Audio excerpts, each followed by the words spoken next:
مسؤوليتك كمسؤول هي أن تنتبه للمواطنين بصفة عامة. الأولى خصك تسهل المامورية المقاولة، متفقين، ولكن ماشي تسهل المامورية المقاولة هي الشركات اللي كيربحوا وتيخلصوا 30% تقول باش نقادهم مع الشركات اللي إمكانياتها محدودة كيخلصوا 10% نقادهم بجوج في 20%. إذن هادوك اللي عندهم الإمكانيات متواضعة طلعتيهم، وهادوك اللي كانوا كيربحوا زايد هبطتيهم. كيف يعقلوا هذا الكلام؟ الشركات اللي عندها أرباح كبيرة بحال الأبناك وبحال هادوك طلعهم من 35 ل 40%. مزيان. الشركات ديال المحروقات اللي انت عندك الشركة الكبيرة ديالهم، علاش ما درتي لهاش نفس القرار؟ مع انك استفدتي من التحرير ديال الاسعار ديال المحروقات انت والشركات بطريقة قانونية وغير قانونية، وخرجت تقارير صحفية كتتكلم على 17 مليار ديال الدرهم اللي تخادت بغير حق، اللي في عوض ما يكون الربح بحال اللي كان قبل 12 ريال 60 سنتيم في الليترو، ولا الربح كيوصل حتى ل 2 دراهم واكثر.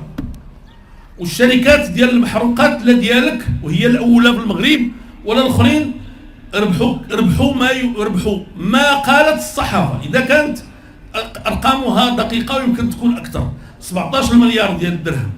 ودار البرلمان مجلس ديال تقصي الحقائق، اللجنه ديال تقصي الحقائق، والناس ديالك فيها حاربوا كل عباره فيها توضيح الحقائق للناس على الوجه المطلوب، والادانه ديالكم حتى ما بقاش عندها الاثر. علاش؟ ما تنساش السي خنوش باللي الا كنتي من خلال الناس ديالك اللي عندك في البرلمان، والناس ديالك اللي عندك في الحكومه، والناس ديالك اللي عندك في الجماعات، كتقدر تلاعب على مستوى القوانين وعلى مستوى الدوله العليا. راه المواطنين كيشوفوا، وكل حاجه من هذا الشيء كتنقص الثقه بك، ولكن حنا اللي كيخوفنا ماشي تنقص الثقه بك، انت غتمشي بحالك غتمشي بحالك. طال الزمان ومقصور، تنخاف وتنقص الثقه بالدوله.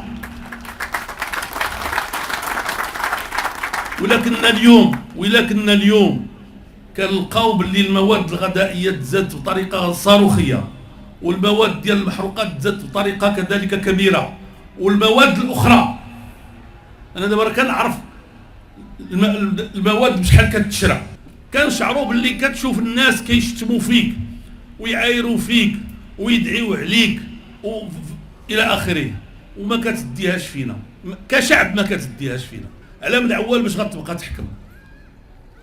خليني نقول لك بصراحه، عول على سيدنا ياك، وانا واش سيدنا اللي خصو يعول عليك ولا انت اللي خصك تعول عليه؟ واش بغيتي غدا وبعد غدا الناس يبداو يتكلموا مع سيدنا مباشره؟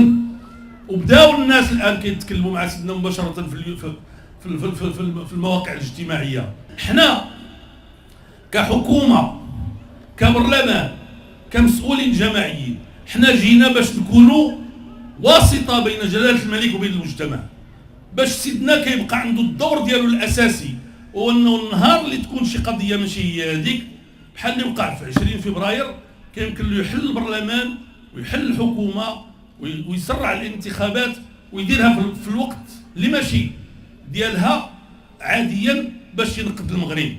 ما يمكنلكش تبقى معول على سيدنا السي خنوش، خاصك تعول على راسك وتعول على دراعك وتاخذ القرارات اللي فيها المصلحه ديال البلاد، وتهود تشرح للناس الا ما قديتيش.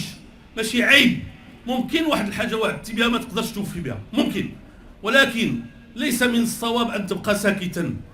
تكلم معنا بالعربيه، تكلم معنا بالدارجه، تكلم معنا باش ما بغيتي، ولكن خصك تتكلم مع الناس وتشرح لهم وتوضح لهم. وراه المغاربه الا تكلمتي معهم بصدق راه غيثيقوا فيك وغيقبلوا منك، ولكن الا بقيتي ساكت غيتيقوا الاخرين، غيتيقوا هذوك اللي كيتكلموا في الخارج وكيشتموا في البلاد وكيشتموا في المؤسسات، وغيتيقوا هذوك اللي في الداخل. فهمتيني ولا؟ وهذا الشيء هذا هو اللي كيوصل الاوضاع اللي بحال اللي كاينه في بعض الدول العربيه مع الاسف الشديد. اللي حنا كنشوفوها دابا وكنتقطع القلوب ديالنا. Go hustle hard, hustle every single day. I'll be making moves till I'm buried in my grave.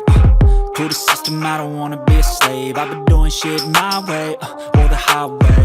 And in the driveway is a nice range, 'cause I grind through the climb, I invite pain. You'll never hear me, bitch, nah, I don't complain. Just gotta flip the switch and you can go and obtain anything you want, anything you need. Your mind's got the key ingredient, it's belief.